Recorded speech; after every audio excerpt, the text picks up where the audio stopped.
Oi, sejam muito bem-vindos a mais um episódio do podcast Ativa o Teu Rosto. E hoje tenho aqui o prazer de estar com Samuel Ludovic. Ele é fisioterapeuta especialista em cefaleias e enxaquecas. É formado pela Universidade de São Paulo. E hoje venho aqui falar um pouquinho sobre as causas, o diagnóstico, tratamentos destas condições que afetam tantas pessoas no mundo. Não é assim, Samuel? Há muitas pessoas que realmente sofrem deste tipo de condições. É isso aí. Sônia, muito obrigado pelo convite. Espero poder contribuir com todo mundo. Uma honra, uma satisfação estar aqui no seu podcast, viu? Estou à disposição. Ótimo. Então, se calhar vamos começar pela definição. Aqui a definição de cefaleia e enxaqueca. Portanto, o que é uma cefaleia, uma dor de cabeça e o que é uma enxaqueca? Vamos lá. Bom, a- de uma forma geral, dor de cabeça é o termo que a gente utiliza popularmente aqui no Brasil. Acredito que é em Portugal também, né? Dor de cabeça. E cefaleia é o termo técnico, é o termo médico, né? Então, a gente não vai ver na rua uma pessoa conversando com outra dizendo, ah, minha cefaleia. Não, ela vai dizer a minha dor de cabeça, né? Cefaleia é quando a gente está estudando, quando a gente estudando alguma coisa relacionada às dores de cabeça. É um termo médico, é um termo científico, né? Então, dor de cabeça e cefaleia é a mesma coisa, são a mesma coisa, são sinônimos, né? E nós temos mais de uma centena de dores de cabeça, de tipos de dores de cabeça. A enxaqueca, que também tem um sinônimo chamado migrânia, né? Então, se você ouvir por aí migrânia, é a mesma coisa que enxaqueca, tá? A enxaqueca é um tipo das mais de uma centena de dores de cabeça que nós temos. A enxaqueca é uma condição complexa, não é só uma dor de cabeça, ou seja, o sintoma dor de cabeça, né, é mais um sintoma de uma rede de sinais e sintomas, de um conjunto de sinais e sintomas que a enxaqueca ela demonstra, né, ela possui, né. Se você quiser, eu até já falo tudo sobre a enxaqueca. Sim, sim, portanto, estavas a dizer há pouco, antes de começarmos, que a enxaqueca é genética, no fundo, não é? Portanto, é algo Pois que é, nós não conseguimos controlar, entre aspas. Sim, é mas isso. enxaqueca, sim. A enxaqueca, ela é a segunda condição neurológica mais prevalente no mundo, né? Então, e muita gente acha que ela é a dor de cabeça mais prevalente. Ela não é. Ela é a segunda também, né? Dentre as dores de cabeça, a segunda mais comum é a enxaqueca, né? Então, para começo assim de conversa, a primeira é a cefaleia do tipo tensional, né? Ou cefaleia do tipo tensão, tá? Que é aquela dorzinha de cabeça de todo dia, que você toma um analgésico e passa, você fica o dia inteiro com ela, mas ela não te atrapalha, você dorme e ela passa, né? É aquela dorzinha de cabeça, parece que tem algo te apertando, uma faixa, uma tiara, algo do tipo te apertando. Então é aquela dorzinha de cabeça mais de tensão muscular. Você fala é do tipo tensional, a gente pode até falar melhor dela já já. E a enxaqueca é a segunda mais comum. A enxaqueca já é bem mais complexa, né? A enxaqueca ou migrânia, né, como queiram, ela é uma cefaleia genética, ou seja, você tem ali no seu DNA e se você vai desenvolver ou não, aí é uma outra história, né? Então ela é passada de mãe para filho, né? E não adianta, a gente não consegue controlar esse tipo de coisa. O que a gente sabe hoje é que você consegue controlá-la bem, né, por meio dos hábitos de vida, dos bons hábitos de vida. Mas antes de eu falar dos hábitos de vida, eu preciso falar o que é a enxaqueca, né? Que é essa cefaleia genética que uh, incapacita de fato, incapacita de fato o paciente. É aquele tipo de condição que a pessoa deixa de ir a festas, deixa de ir à escola, faculdade, deixa de ter a questão social, né? O convívio social. Porque ou ela tem medo de ter dor de cabeça, então ela não vai, ou ela vive à base de medicação, né, sempre com medicação dentro da bolsa, dentro da mochila, né, porque tem medo de ter dor, e quando tem, não consegue sair daquele quarto escuro e tudo mais. Então, ela é uma condição incapacitante. Faz a pessoa perder dias de trabalho, de escola, festas, enfim, né? E É é aquela dor de cabeça. Pois não. imprevisível. Ou seja, para começar a descrever, é algo que realmente a pessoa não tem noção do porquê é que foi Exato. diagnosticado. Ok. E muitas vezes ela não sabe o porquê aquela crise veio. E é Pois. assim mesmo que acontece. Então, o que a pessoa sente na enxaqueca? A pessoa sente uma dor de cabeça de intensidade moderada a severa. Tá? Então, ela nunca é levinha, é sempre moderada a severa. Na maioria esmagadora das vezes, ela é pulsátil, ela lateja. Não sei se vocês falam latejante, né? É pulsátil. Né? Então, ela é pulsátil, latejante, de um lado ou de outro. Tem crises que vêm do lado direito, há crises que vêm do lado esquerdo. Tá? A pessoa tem náusea ou vômito, sensibilidade muito aumentada à luz, ao som, ao cheiro. Né? Ela piora com o esforço físico. O esforço físico não é, por exemplo, eu fui à academia, fui correr. Não, às vezes o simples fato de subir e descer alguns degraus, ela não pode porque começa a pulsar mais ainda. Né? Então, esse tipo de condição é o que a gente chama de enxaqueca. Sensibilidade aumentada, luz, som e cheiro. Eu preciso ficar num quarto escuro, quieto, parado, tomar o meu analgésico, porque eu tenho também náusea. Se eu me mexer, piora, né? E a crise ela tem duração de 4 a 72 horas. Então, até 3 dias, mais ou menos. Então, ela pode durar até 3 dias. Em casos crônicos, ultrapassa 72 horas, tá? Mas aí são casos mais complicados, né? E hoje a gente sabe que a gente consegue segurar muito bem as crises por meio dos hábitos de vida, né? E a interferência positiva e negativa dos hábitos de vida na enxaqueca é muito grande, né? Por exemplo, o sono. Né? O sono, se ele não for adequado de forma quantitativa e qualitativa, ou seja, eu tenho que ter um número adequado de horas de sono, mas o meu sono também tem que ser de qualidade, é um grande gatilho para uma crise de enxaqueca. Não só de enxaqueca, mas como a gente está falando de enxaqueca aqui, né, é um grande gatilho. Então, o paciente com enxaqueca precisa dormir bem, dormir e acordar no mesmo horário, ter regularidade. Muita gente fala da questão alimentar. Mas existem alimentos que causam a minha crise. De fato, em algumas pessoas, alguns alimentos podem, de fato, gerar uma crise. Por exemplo, uma coisa que eu adoro de vocês aí, que é o vinho, né? Que é o vinho tinto. Ah, o vinho tinto, ele possui os flavonoides, quase 20 vezes mais do que o vinho branco. Então, há uma tendência do paciente ter uma sensibilidade aumentada a isso, e isso causar uma excitação cerebral e o paciente ter a crise. Com o vinho branco não acontece muito isso, tá?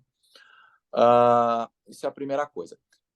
Os queijos, né? Os queijos mais amarelados, aqueles queijos mais envelhecidos, né? Esses queijos também têm algumas substâncias que podem fazer com que haja mais excitação cerebral e ter mais crises. Mas isso é de pessoa para pessoa.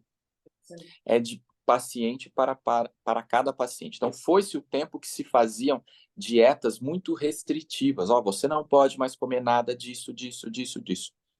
Hoje se você percebe que este alimento de fato está te fazendo mal, diminua ou evite, né? A gente sempre fala, faça o teste. Então, sempre tiveram os vilões, né? E hoje a gente já não olha como tão vilão assim, o queijo, o vinho, o chocolate. Às vezes a pessoa, Sônia, ela comeu o chocolate num período que ela já estava para vir a crise. Então, estava algumas horas antes de vir a crise. Ela comeu e ela fez a conexão que foi o chocolate. E nunca mais ela comeu chocolate. Não é assim, né? E não precisa ser assim. né? Por isso que cada caso tem que ser avaliado muito cuidadosamente, né, por um profissional especialista, pelo neurologista, pelo fisioterapeuta especialista na área, né, para poder dar o diagnóstico correto para a pessoa e não fazer a pessoa ficar infeliz, muitas vezes, né, de deixar de comer aquele queijo que ela gosta, aquele chocolate que ela gosta, o vinho, enfim, ou o próprio café, né, Sônia, que também era visto como um vilão e hoje não mais. O que a gente fala é, como o café tem cafeína, e a cafeína é um estimulante cerebral, e a enxaqueca é uma condição que gera muita excitabilidade cerebral, então a gente precisa controlar isso, você precisa controlar a cafeína. Então, a gente pede que, no máximo, 3 xícaras de expresso por dia. Mais do que isso, você está ingerindo cafeína em excesso que pode vir a ser um gatilho. Né? Essa é uma questão, né? Pois não. Vou perguntar uma coisa. Existe uma média de idade em que ela se manifesta ou pode aparecer em qualquer altura da nossa vida? Perfeito. Ela pode começar na infância, que a gente chama de enxaqueca infantil, mas veja só que interessante. Na infância, a criança, primeiro que ela às vezes não consegue explicar, né, explicitar muito bem o que ela está sentindo. Então já tem uma certa dificuldade no diagnóstico aí. E segundo, que na infância a enxaqueca ela é um pouquinho diferente os sinais e sintomas. Como, por exemplo, ao invés de ser unilateral, ela é bilateral na criança. Então a criança fala, mamãe, tá me doendo a cabeça, e ela faz assim. Muita dor abdominal na criança, muita cólica. Então, ela pode ser representada por cólica abdominal. Então, você, mamãe, papai que está vendo o podcast aqui, né? Fique atento, se o seu filho se queixa de dor de cabeça e cólicas abdominais, dores abdominais, porque isso pode ser indício de uma enxaqueca infantil. Mas, se a gente vê cientificamente falando a prevalência, ela começa na adolescência ali, né? Com um pico por volta dos 20 aos 40 anos. É a maior prevalência você vai encontrar dos 20 aos 40 anos de idade, mais em mulheres do que em homens. Então, numa proporção de 3 para 1. Então, a cada 3 mulheres, mais ou menos um homem tem enxaqueca. Então, é mais difícil chegar para mim pacientes, né, homens com enxaqueca. 90% ou mais dos meus pacientes com enxaqueca são mulheres e nessa faixa de idade. A partir dos 50 anos, a enxaqueca naturalmente tende a diminuir. Tende a diminuir. Porque ela tem uma relação com os hormônios femininos. Ok. Né? Então, quando se chega por volta ali dos 45, 50 anos, começa a haver uma queda dos hormônios, correto? E, consequentemente, uma estabilização hormonal. Então, quando começa a haver essa estabilização hormonal, a enxaqueca que gosta de estabilidade, ela gosta de rotina no nosso dia a dia, né? Ela começa a diminuir sua intensidade.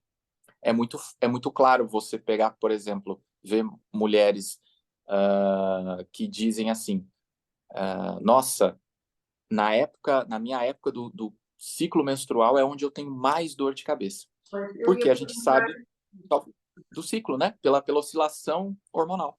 Exato, exato. Ia perguntar, lá está. Uma mulher, se calhar, ela terá mais crises na altura do ciclo, porque eles não têm maior concentração de hormonas, sim, quando aumenta. Exato, principalmente do estrogênio. Por isso que, para mulheres com enxaqueca, então fiquem atentos aí, para mulheres com enxaqueca, não é recomendado, ou se você estiver com dúvida, procure o seu ginecologista, né? Porque você não pode fazer uso de pílulas combinadas, por exemplo, com estrogênio mais progesterona. O estrogênio, ele acaba piorando a enxaqueca. Então, você tem que fazer uso de pílulas ou DIU, acho que não sei se falam DIU, né? O dispositivo intrauterino, né?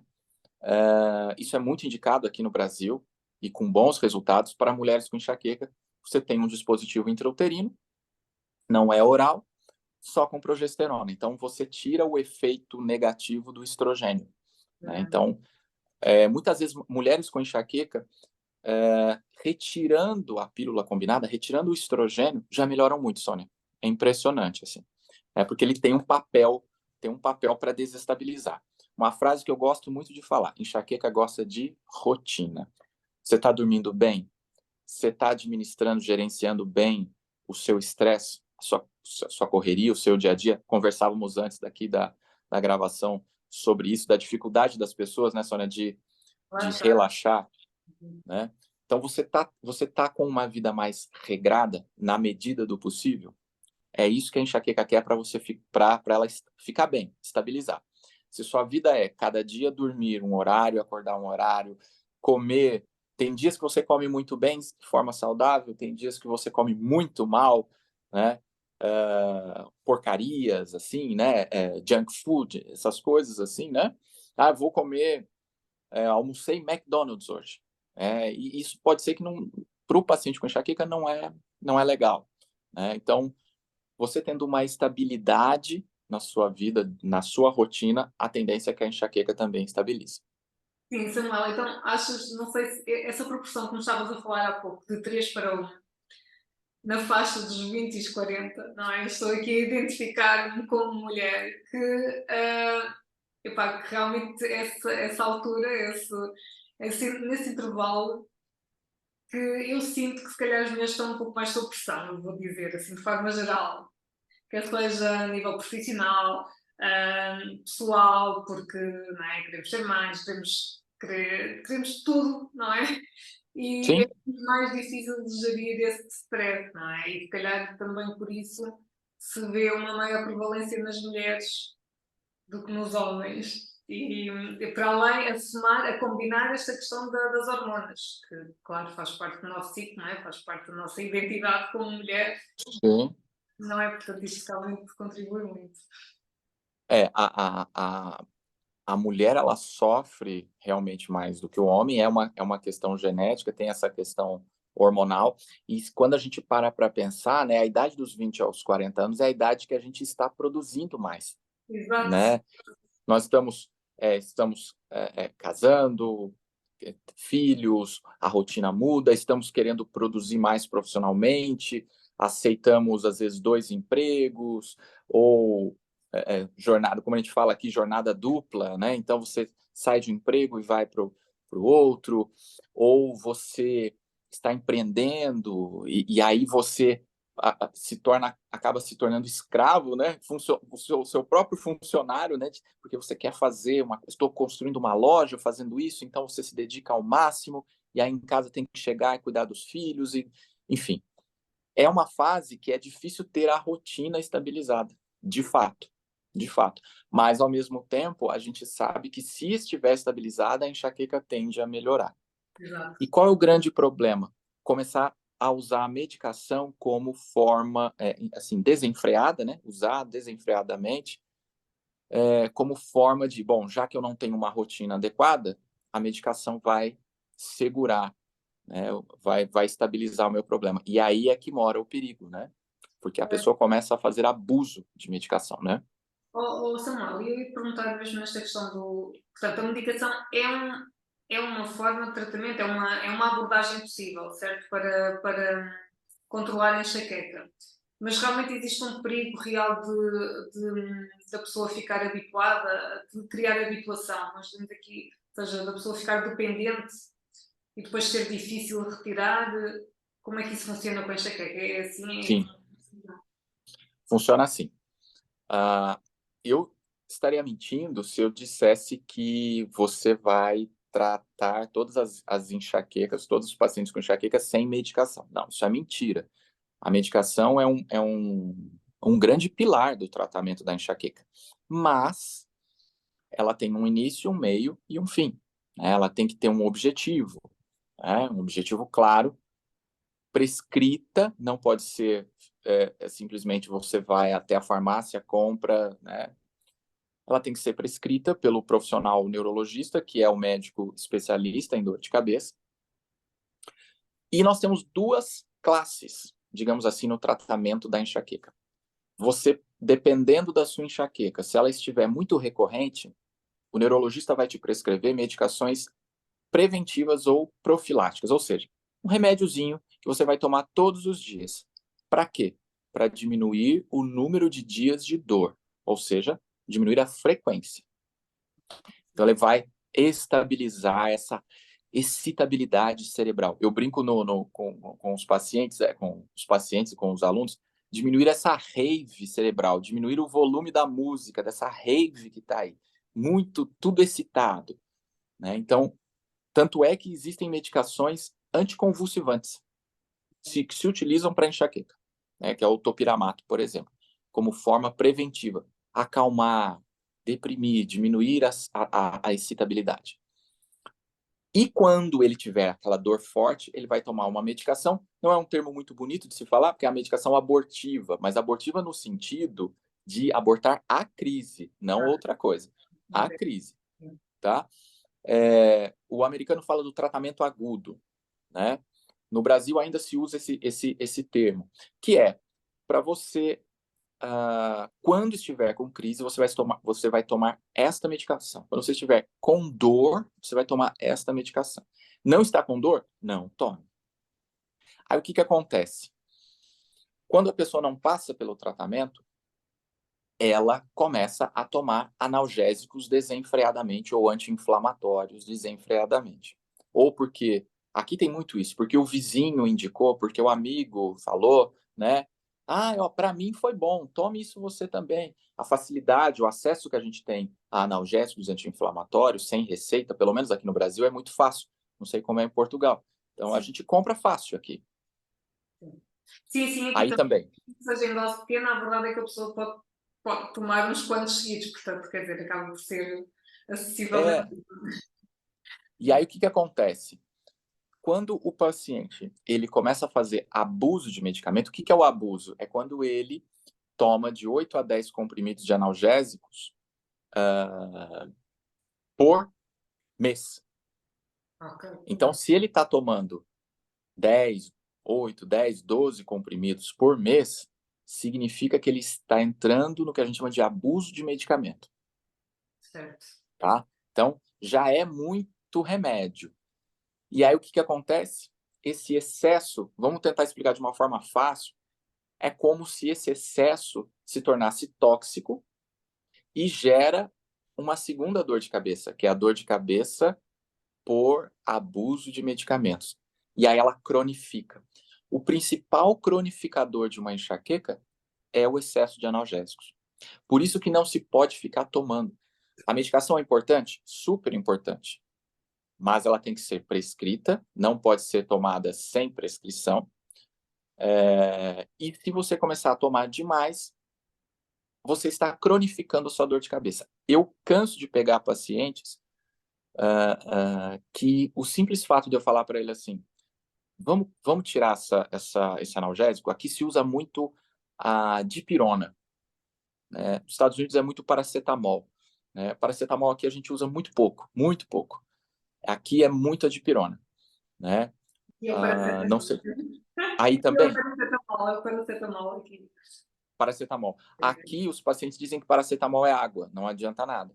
Né?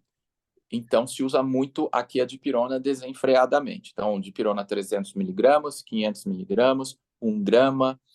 Né? Então, que faz parte de uma crise forte. Então, por exemplo, o paciente que está em crise, ele vai receber muitas vezes a prescrição de dipirona 1 grama, por exemplo, ou mais alguma outra medicação. O que acontece é que ele compra a dipirona 1 grama, né? E aí ele toma 2, 3 por dia. Pois. Né? E aí quando eu digo para ele, ó, vamos diminuir isso, você só vai tomar quando tiver com muita dor. Você vai fazer o tratamento, a gente precisa acertar um monte de coisa, tá? Vamos tentar diminuir isso. O simples fato dele conseguir diminuir, ele já começa a sentir melhor. Né? Então, passa pela educação. O tratamento da enxaqueca também passa pela educação. Não é culpa da pessoa. A pessoa não sabe que é abuso de medicamento. Nós que lidamos com pacientes, eu e você, que somos os responsáveis por instruí-los. Né? Sim, porque a pessoa, no fundo, ela está à procura de uma solução, não é? Ela é que está a viver a dor dela, e portanto, se ela vê naquele comprimido a solução imediata, pronto, é difícil depois quebrar o padrão, não é? E realmente só com muita educação e demonstração é que conseguimos levá-la a Exato. mudar de comportamento. Não é? E que, Ela vai dizer para você assim, e eu vou ficar com dor? Se você vai pedir para eu tirar a medicação e eu vou ficar com dor? Por isso que existem estratégias. A gente utiliza o termo desmame. Então, a gente tem estratégias para fazer o desmame, né, do analgésico, porque senão o paciente, como é uma droga, o paciente entra em abstinência, ele fica maluco de dor, ele vai ficar mais ansioso, então você diminui, ou você substitui. Então, olha, você está usando dipirona demais, demais, isso está fazendo muito mal para você. Eu vou tirar a dipirona e você vai tomar uma medicação agora, que é analgésica também, chamada, sei lá, por exemplo, paracetamol, ok? Então, você não vai mais usar dipirona, você vai usar paracetamol, mas só quando estiver com dor. Então, o simples fato de ajustar isso, né, dá um resguardo para o paciente, ou seja, dá uma condição que se eu tiver com dor, eu tenho ainda um analgésico, o simples fato de fazer isso, tirar o paciente do abuso, ele já se sente bem, já começa a melhorar. Exato, exato. Ó Samuel, estava só a pensar, estávamos a falar antes também sobre uma cura. Não existe propriamente então uma cura, isto é tudo uma gestão, não é, ao longo do tempo, embora com boas perspectivas a partir de uma certa idade, não é? Portanto, a partir dos 55, 50, 55, há uma melhoria natural, digamos assim, não é? Da condição.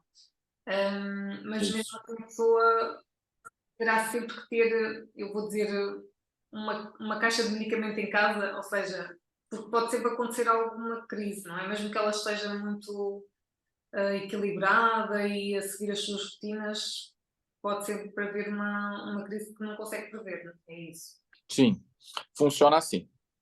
A enxaqueca ela é genética, então ela não tem cura, mas ela tem tratamento, né? Ou seja, com o passar da idade, ela tende a diminuir realmente a sua intensidade, a sua frequência, a sua duração.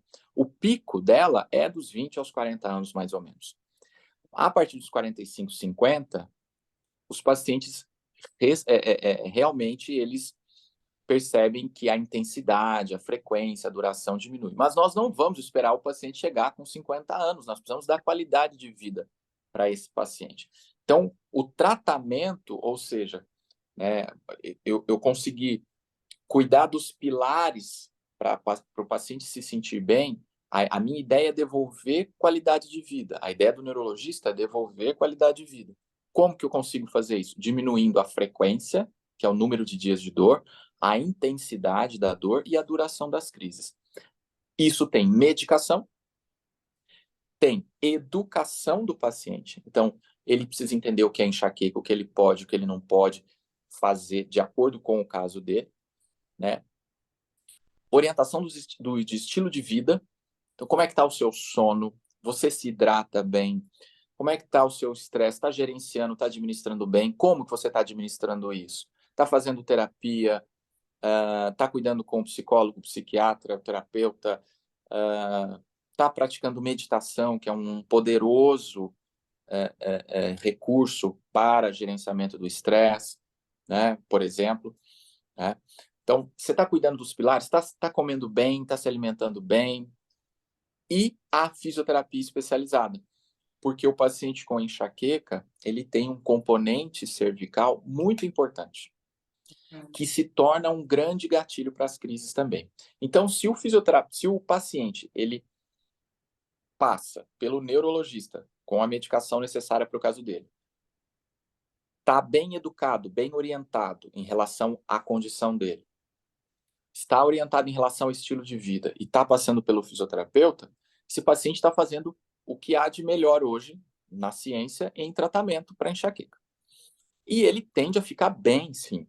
Se ele for disciplinado, tende a ficar bem. Salvo algumas exceções, que realmente são aqueles pacientes que não respondem a absolutamente nada ou respondem muito pouco. Infelizmente, nós temos um caso ou outro assim, mas é a minoria mesmo, tá? Então, a maioria dos pacientes respondem muito bem aos tratamentos.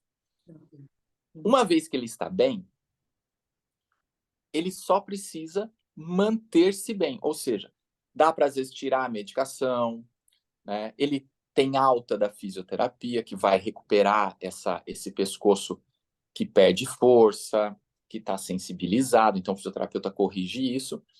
Tá bem, tem alta da fisioterapia, para de tomar medicação, mas o estilo de vida precisa estar regrado. Ele precisa se cuidar. Então, eu preciso continuar gerenciando bem meu estresse, eu não posso deixar de fazer atividade física, eu não posso deixar de fazer a minha meditação, por exemplo, o meu sono precisa continuar bem como está, né? Se ele começar a se descuidar, há uma tendência de voltar. Então, ele precisa estar sempre tentando achar o equilíbrio. Exato. Eu ia aqui acrescentar, só porque falaste na questão da meditação. E eu aqui no Face Yoga, uma das coisas que eu descobri com a prática de exercícios faciais, ok, neste caso, foi que eu, antes desta prática, eu também tinha esse problema, digamos assim, de o cérebro muito acelerado. Ou seja, eu não tinha dor de cabeça, atenção, mas é aquela questão de uma pessoa chegar a casa e ainda está a pensar em tudo que aconteceu e que vai acontecer amanhã e constantemente. E eu lembro-me de ir fazer exercício físico, ok, ao ginásio, eu gosto de ginásio, e ia tentar esvaziar a cabeça, ok? Mas, de facto, não era eficaz porque às tantas eu já estava a fazer os exercícios em modo automático e a cabeça continuava nos problemas, ok? Uhum. E praticar o Face Yoga foi muito interessante porque o facto de estarem intencionalmente a movimentar músculos do rosto, que normalmente nós utilizamos de forma inconsciente, não é? Portanto, servem para nos expressarmos. Então, quando comecei a focar nisso, foi como se exige um grande foco. É o que eu quero dizer, ou seja, eu não consigo pensar em mais nada. Uhum. Então é muito interessante porque eu sempre tive dificuldade em fazer meditação.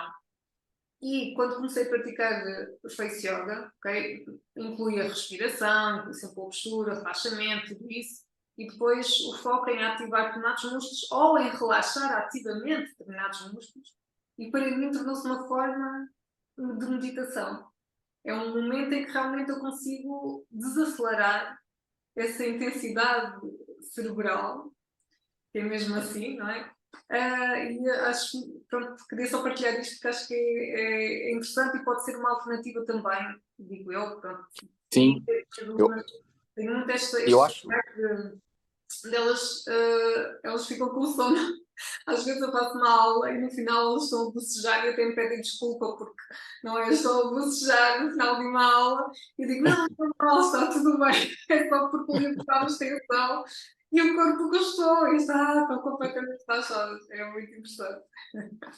Eu acho, o seu trabalho eu acho muito interessante, eu falei isso fora do ar, porque eu acho que ele, na gíria aqui, eu acho que ele casaria muito bem com os pacientes com enxaqueca, porque, queira ou não queira, eu acho que o Face Yoga, ele precisa, né? É necessário que o paciente esteja focado, atenção plena naquele momento, no que ele precisa fazer, né? E por mais que sejam exercícios, né? Você trabalhe também com exercícios, o paciente está focado naquele exercício, né? E ele diminui aquela aceleração de pensamentos, aquela ansiedade, né? Então, enquanto você estava falando, eu fiquei pensando, eu acho que seria uma estratégia muito interessante que valeria a pena que os pacientes conhecessem também, né? No Brasil ainda o Face Yoga é pouco conhecido, né? E aí fica o convite para você, né? Trazer cada vez mais isso pro Brasil, né? Porque eu tenho certeza, pelo que eu conheço assim dos pacientes com cefaleia, com enxaqueca, eu tenho certeza que os pacientes poderiam se beneficiar. Por quê? Às vezes o paciente não se encaixa na meditação. Pois, Qual é o tipo de meditação que se fala muito dentro da ciência para controle da dor? O mindfulness, sim. né? Mas tem paciente que não consegue, Sim, né? Eu mesmo, Samuel, tenho dificuldade. sim. Eu, Eu eu acho que o pessoalmente Face também Yoga tenho pode ser dificuldade. interessantíssimo. E a outra coisa que eu acho que eu vejo também nos meus alunos é que depois existe este outro lado que pode ser motivante, dependendo das pessoas, obviamente, mas vou dizer em particular nas mulheres, que é, ok, eu vou ter uma prática que me vai ajudar a diminuir os níveis de ansiedade, de stress, e ao mesmo tempo vai-me permitir manter o rosto um bocadinho mais leve, Pois é, mais definido. Enfim, existe uma outra mais motivação, vá lá, com para toda certeza. adquirir a prática, adotar a prática. E é verdade que o foco é um foco que nos permite reconectar connosco, de facto ficar centrados. É diferente, desligamos as luzes de fora e ligamos os nossos interruptores cá dentro, mas são interruptores, são um interruptor de cada vez, literalmente, eu uso mesmo muito este termo porque é ligar o interruptor dos zigmáticos aqui, das maçãs de rosto, auriculares, ou seja, vamos ligando um interruptor de cada vez, enquanto os outros estão desligados. Então, isso realmente permite que nós estejamos quase só numa. É como se fosse só uma onda de cada vez. Se faz sentido. Faz total sentido. Faz total sentido, porque se a gente consegue fazer com que o paciente, durante essa atividade, tenha um momento de concentração, como você disse mesmo, né? Você vai ligar um interruptor de cada vez. Você vai estimular a musculatura. Esse paciente, ele não, normalmente esse paciente ele está sedentário, ele não cuida da sua saúde, ele não faz terapia, ele não está fazendo nada, né? Ele está simplesmente trabalhando, desfocado. Então, o simples fato dele começar uma atividade, por exemplo, como o Face Yoga, claro que ele precisaria fazer exercícios vigorosos também, mas o simples fato dele conseguir se conectar com o rosto dele, né, novamente, não fugir, porque o paciente com enxaqueca, Sônia, muitas vezes ele tem medo de colocar a mão no rosto, Pois, exato, acredito. né, porque a sensibilidade às vezes é aumentada. Eu já ouvi de pacientes assim, olha, se você fizer com que eu consiga voltar a amarrar o meu cabelo, tá ótimo, porque ele tem uma sensibilidade muito aumentada, às vezes, ao toque. Sim. E quando ele consegue retomar isso, nossa, para ele é lindo, né? Então, por isso que eu acho que o Face Yoga tem várias questões aí que podem beneficiar, né? Eu vejo assim, você dizendo, pode beneficiar diretamente esse tipo de paciente. Você faz o paciente focar, sair daquela coisa, daquele nível de ansiedade alto, voltar a se conectar com o seu rosto, com a musculatura, perder o medo disso, né? Eu acho que e a gente pode até, né, Sônia, às vezes, dependendo, adaptar os exercícios para essa região para a necessidade daquele paciente, por exemplo, um paciente com enxaqueca, né? Sim, sem dúvida, porque era, como estava a dizer, que ele é muito sensível ao toque. Por isso mesmo é que eu pessoalmente gosto desta prática do Face Yoga Method, em particular, que foi o que eu aprendi, porque é muito exercícios, ou seja, o toque é mínimo e não se trata de massagens, porque se tivéssemos que massajar a pele, seria muito agressivo, com certeza, para um paciente nesse estado de sensibilidade, de Sim, baixa sensibilidade. Portanto, é literalmente só ou um toque, ou nem é sequer preciso nada disso no início. Portanto, podemos adaptar e ajustar consoante a sensibilidade do paciente até ele começar a ganhar confiança, não é? Para se voltar perfeito. a tocar. Sim, sim, eu acho muito interessante. E não fazia ideia, de facto, da tipologia das características deste tipo de paciente. Acredito que muitas pessoas estejam a aprender muita coisa hoje, porque para mim um paciente com enxaqueca ou com uma Migrânia. migrânia, é só aquela pessoa que tem umas dores de cabeça muito fortes de vez em quando e tem que ficar num quarto escuro. Isto era literalmente a minha definição, aquilo que eu tinha. Pronto, para mim, que acho que é uma decisão muito comum. Por isso, realmente é muito mais complexo. E também já É. percebemos até mesmo como lidar um pouco com estas pessoas, porque às vezes, obviamente, quem está à volta também não é fácil lidar com as crises, não é? E compreender a pessoa. É Sim. uma doença cerebral, genética, né? Cerebral. Então, ela vai afetar várias áreas cerebrais. Por isso que não é só uma dor de cabeça. É um tipo de dor de cabeça, mas não é só. Por isso que o paciente tem sensibilidade aumentada à luz, som e cheiro, mas ele também tem ao toque, ao movimento. É aquele paciente que tem tonturas, vertigens muito fácil, pode ter zumbido, Pode ter dor na articulação da mandíbula, pela tensão, né?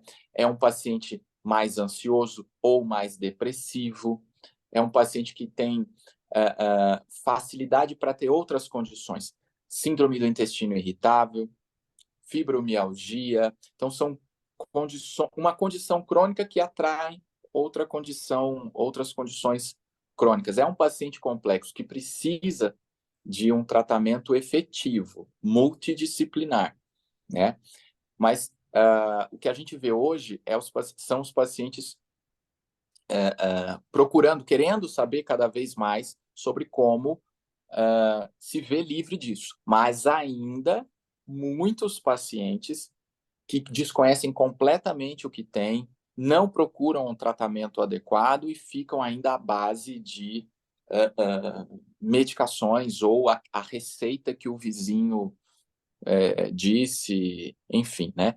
E essa sensibilidade, só voltando nessa questão da sensibilidade, a sensibilidade no rosto é uma coisa muito comum. Existe um termo técnico para isso que é a alodínia. Alodínia. A-L-O-D-I-N-I-A, né? Alguns autores vão falar alodinia. É a mesma coisa. Alodínia é quando um toque não doloroso se torna doloroso. Por exemplo, eu passar a minha mão no rosto é um toque leve, neutro.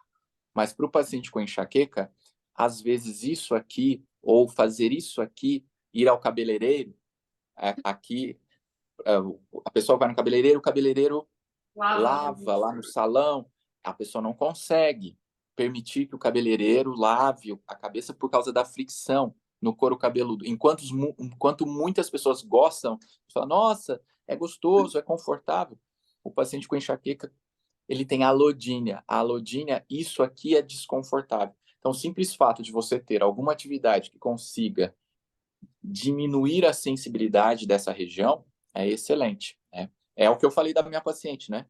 Que não conseguia amarrar o cabelo. Muito, muito interessante, Samuel. Olha, então, e agora voltando aqui outra vez à cefaleia, que é a dor de cabeça mais geral e que tem como causa fundamental a tal questão da tensão. Essa é a mais comum, não é? Pois existem outros tipos de cefaleias. Essas têm tratamento mais fácil, também têm tratamento, porque eu acho que às vezes as pessoas, e daqui da minha experiência, acho que muitas vezes as pessoas pensam que vão ter uma dor de cabeça crónica e já se habituaram. Depois isto é outra coisa que eu noto às vezes, que as pessoas já se habituaram a ter aquele dor, aquela hora, tipo, normalmente ao final do dia, ou pronto. E depois lá está, quando é um bocadinho mais forte, toma um analgésico. Mas se calhar podemos fazer aqui uma coisa diferente, não é? Pois é. Toda dor de cabeça precisa ser investigada, né? A dor de cabeça ela é comum, mas não é normal. Se você está tendo dor de cabeça, precisa sim, é mais frequente, você precisa investigar. É claro que, às vezes, uma noite mal dormida, um dia muito estressante, te deu uma crise, ok. Se aquilo não é parte do seu dia a dia, ok, você tomou um analgésico, passou. Agora, se aquilo se torna recorrente, embora isso seja comum na população, não é normal, você precisa de tratamento, sendo enxaqueca ou não, né? A enxaqueca talvez é a que a gente mais ouve por aí. Mas a mais comum é o termo técnico é cefaleia do tipo tensional. Tensional por causa da tensão. E essa dá muita tensão corporal, né?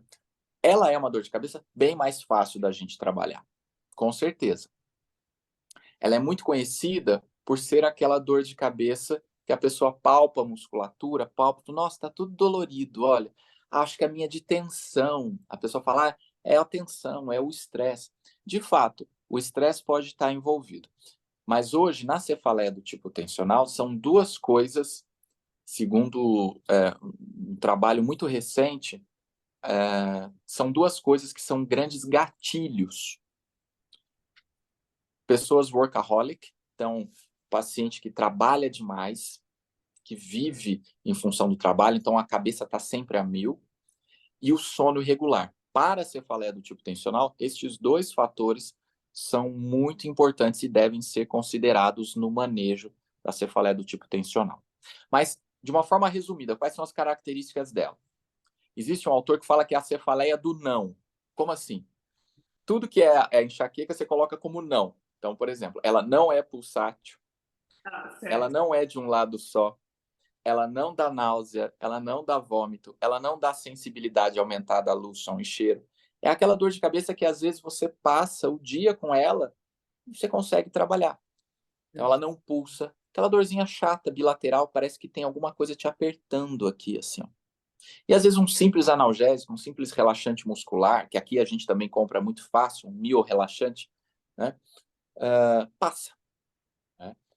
E a pessoa com cefaleia do tipo tensional, ela só procura ajuda, Sônia, quando realmente ela está muito frequente. Senão ela não procura, ela fica à base de analgésicos. Né? Então, o que a gente sempre fala, né, em aulas ou no Instagram para pacientes é: se você está tendo dores de cabeça recorrentes, procure tratamento, procure uma consulta, né? Procure um profissional de saúde para saber o que você está apresentando, né?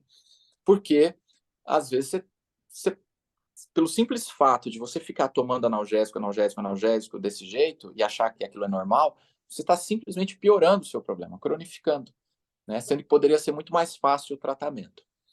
Né? Então, existe essa dor de cabeça. E existe uma outra dor de cabeça que tem um nome técnico chamado cefaleia cervicogênica, ou seja, uma dor de cabeça de origem cervical.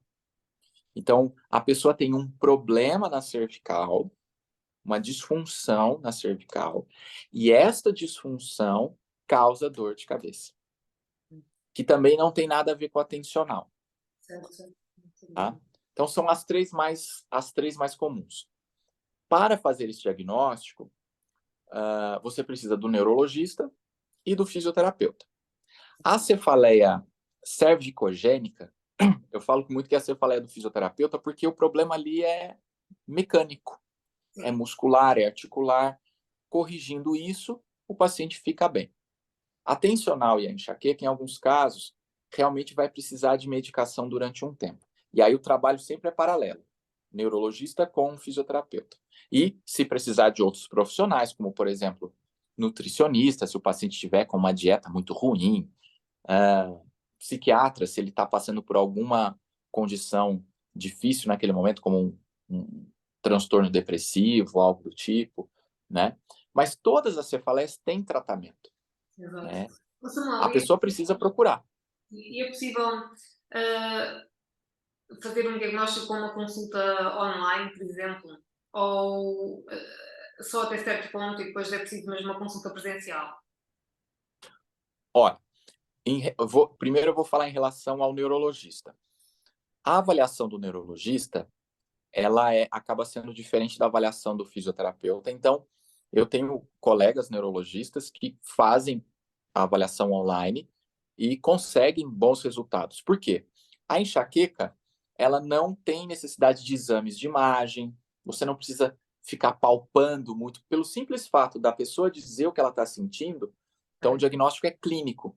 Pela história, você acaba detectando. Ou se é ou se não é. Você pode até dizer assim, ó, não é enxaqueca. Não sei o que é, mas não é enxaqueca. Ou isto é enxaqueca, por exemplo, né? Já na fisioterapia é um pouco mais difícil, porque nós vamos detectar assim, né, questões articulares, musculares, eu preciso palpar, eu preciso examinar força, várias outras coisas, que para o fisioterapeuta fica um pouco mais difícil. Mas, de uma forma geral, dá para fazer o diagnóstico. O tratamento que não. Então, tratamento fisioterapêutico, eu preciso que você esteja lá comigo na clínica, pelo menos algumas sessões para você aprender o que você tem que fazer, os exercícios, eu vou trabalhar um pouco, né? Mas então o tratamento precisa. No caso do neurologista, eu vejo assim, é possível sim, as consultas online. Tratamento online com fisioterapeuta aí já fica um pouco Sim, mais difícil. mas lá está. Pelo menos para tirar a dúvida, vá lá, com um diagnóstico clínico, não é? Para perceber, ok, será que Com é toda certeza, é. pelo menos isso? E depois avançar para o próximo passo. Samuel, e tu fazes também formação, não é? Para fisioterapeutas nesta área, que é a tua especialidade, é a tua praia, certo? Sim, E queria só dizer também, portanto, já estiveste cá em Portugal, na Fisio 21, não foi? Fazer formação, e espero que voltes. Eu espero muito. sim. E por acaso tenho uma pergunta para ti, que é, é possível uma pessoa, sem ser fisioterapeuta, estou a pensar no meu caso, aprender um pouco sobre, nem que seja sobre estes detalhes do diagnóstico? Eu estimulo muito os profissionais de saúde como um todo a aprenderem mais sobre as dores de cabeça. Não precisa, por exemplo, aprender a como tratar, mas aprender sobre o diagnóstico, para aprender a reconhecer essa dor de cabeça e saber para quem encaminhar, né? Então, por exemplo, no seu caso, o conhecimento das cefaleias de uma forma geral, do diagnóstico, conhecê-las para aprender a reconhecê-las, então saber o que fazer. Eu sempre falo isso nos cursos, porque aí você consegue falar, olha, o seu caso não é para mim, mas é para, por exemplo, um fisioterapeuta, eu vou te encaminhar. Olha, é para o neurologista, vou te encaminhar. É para o dentista, eu vou te encaminhar. Então, eu acho super válido, seria muito bom que os profissionais se interessassem mais, de todas as áreas, se Sim, sim. interessassem mais, aprender sobre. E literatura a gente tem à vontade, né? E se precisar, eu também indico literatura para vocês, para quem se interessar mais, para aprender mais sobre o diagnóstico. É uma literatura técnica, mas, né? Se tiver profissionais de saúde me ouvindo aqui, né, é uma literatura mais dedicada aos profissionais que vão lidar com esse tipo de paciente, né, e que vão conseguir ajudar. Mas será que eu estou ajudando? Está ajudando muito, porque o paciente está perdido e você disse para ele, olha, possivelmente você tem isso e eu vou te encaminhar para a pessoa correta, eu vou te indicar para o profissional mais adequado para cuidar do seu problema. Então, você já está ajudando no tratamento, Exato. né? Então, eu acho que é muito importante.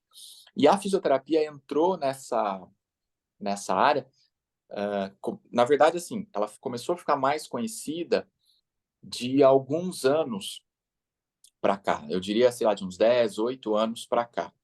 Mas ainda é pouco conhecida, né? Muitos neurologistas também não conhecem. E como toda a minha formação foi em cima disso, cabeça e pescoço, mas principalmente cefaleia, eu desenvolvi a formação online, chamada Cefaleia para Fisioterapeutas. Nós fizemos 10 turmas, começamos com. Era uma turma online, eram turmas online, e acho que a partir da terceira ou quarta turma, alguns amigos nossos aí de Portugal se interessaram, me descobriram, se interessaram, começaram a fazer com os fisioterapeutas e estudantes, e foi aí que a gente recebeu o convite das queridas a Filipa e a Xana da Físio 21 de Lisboa. Aliás, você é de Lisboa? Você está em Lisboa? Não, eu não estou aqui na zona de Coimbra, um bocadinho mais Ah, é assim. Coimbra. Que eu não consegui conhecer Coimbra, mas eu recebi o convite o ano passado. Aliás, faz exatamente agora um ano, eu fui nessa época, levar esse curso de forma presencial para os amigos. Me encantei com a cidade, me encantei com o país, tenho muita vontade de voltar para Portugal.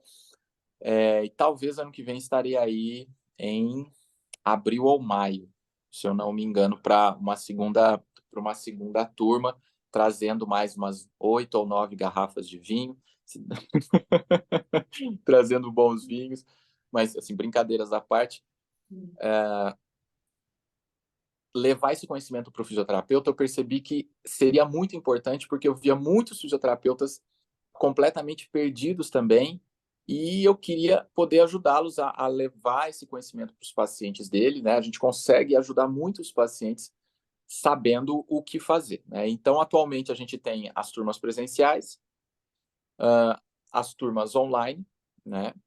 E hoje nós criamos um portal de ensino, que chama Cranium, que é o portal Cranium, aberto para estudantes que gostam da área de cabeça e pescoço. Então, não é só cefaleia. Então, eu chamo grandes professores, referências em zumbido, em tontura, em DTM, e por aí vai, né, com aulas e cursos lá dentro para quem se interessar. Uma anuidade, estilo Netflix, né? O estilo Netflix, você paga uma anuidade, para vocês é muito barato.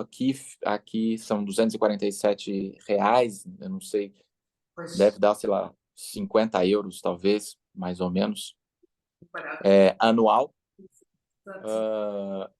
e com acesso a aulas e cursos online. Ou seja, nós estamos levando aí o mundo das cefaleias para o maior número de Olha, fisioterapeutas, né? E, claro, pacientes, enfim, né? vou ver o portal porque eu de facto eu tenho muita curiosidade, lá está. O Face Yoga, no fundo, abriu aqui uma janela para o mundo, e depois o contacto diário com as alunas, não é?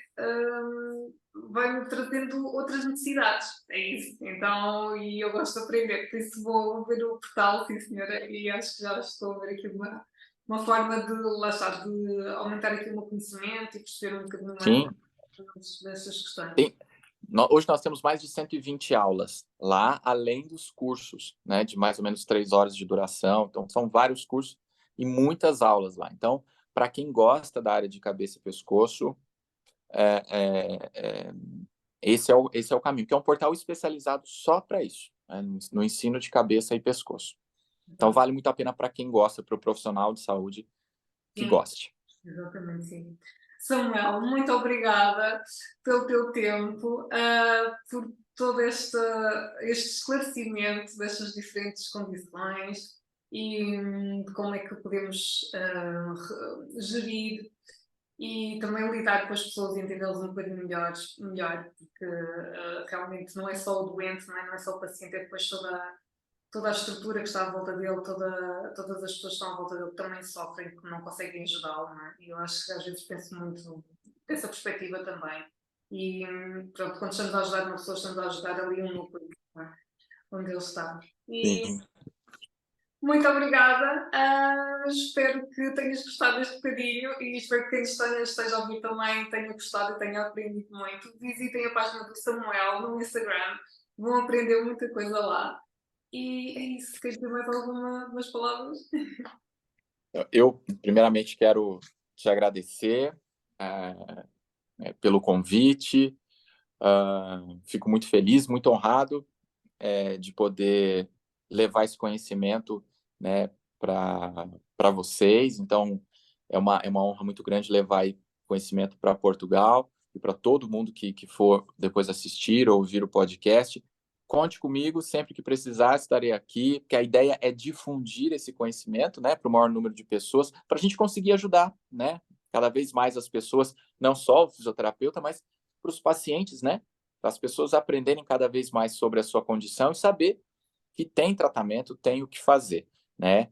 E me põe à disposição de quem estiver ouvindo, é só me achar lá no Instagram, @samuel.lodovici, CHI, né? Que Vou eu colocar na descrição ficarei grato. vou colocar todos os contatos. Fica na Legal.